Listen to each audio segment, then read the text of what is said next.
যদি আল্লাহ তোমার উপর রেগে যান, তাহলে কার কাছে যাবে সাহায্য চাইতে? আমরা প্রতিদিন এমন কিছু কাজ করি যেগুলোর কারণে আল্লাহ রেগে যান, অথচ আমরা বুঝি না। যেমন এক, নামাজ ছেড়ে দেওয়া। আল্লাহ বলেন, যারা নামাজ ত্যাগ করে তারা জাহান্নামী। আমরা সময় পাই ফোনে, আড্ডায়, কিন্তু পাই না নামাজে।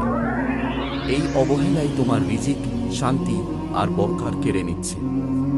2, হারাম আয়।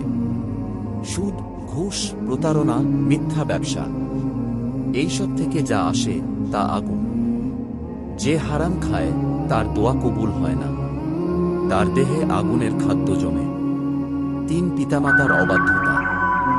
যে মা বাবাকে কষ্ট দেয় তার দোয়া ফেরত যায় আকাশ থেকে। আল্লাহ বলেন, তাদের সামনে উফ শব্দটাও করো না। কিন্তু আজ আমরা তাদের উপদেশে বিরক্ত হই। 4, পরনিন্দা। কারো পিছনে দোষ বলা। কুরআন বলে, এটা যেন মৃত ভাইয়ের গোশত খাওয়া।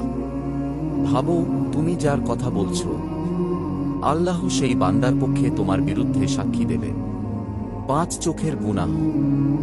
নজর নিচু করো না, হারাম দৃশ্য দেখো। এটা সেই পাপ যা ঈমানকে ধ্বংস করে দেয়। একটা হারাম দৃশ্য হৃদয়কে কালো করে দেয়। 6, অহংকার। যে নিজের সৌন্দর্য, টাকা বা জ্ঞান নিয়ে গর্ব করে, সে ভুলে যায় সবকিছু আল্লাহর দান। রসূল বলেন, যার মনে এক বিন্দু অহংকার থাকবে সে জান্নাতে প্রবেশ করবে না। 7, কারো অধিকার নষ্ট করা। তোমার ভাইয়ের প্রাপ্য আটকে রেখো না। এটা এমন গুনাহ যার বিচার কিয়ামতের ময়দানে হবে, যেখানে টাকায় নয়, সোয়াবে দিতে হবে। 8, মিথ্যা বলা। একটা মিথ্যা কথাই পুরো ঈমানকে দুর্বল করে দেয়। রসূল বলেন, মিথ্যা মানুষকে পাপের পথে নিয়ে যায়, আর পাপ মানুষকে জাহান্নামে। 9, অন্যকে কষ্ট দেওয়া। আল্লাহ বলেন, আমার বান্দাকে কষ্ট দিও না, আমি তোমার শত্রু হয়ে যাব। এই কথার মানে কি জানো? আল্লাহ নিজেই তোমার বিরুদ্ধে দাঁড়াবেন। 10, কুরআন ভুলে যাওয়া। আল্লাহর বাণী মুখস্থ করে ভুলে যাওয়া। এটা এমন এক গুনাহ যার জন্য ফেরেশতারা কাঁদে।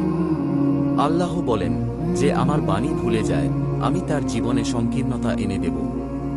তাই এই পাপগুলো থেকে ফিরে আসো, কারণ আমরা জানি না আর কতবার নামাজ পড়ার সুযোগ পাব, আর কত রাত তোবার দরজায় কড়া নাড়ব।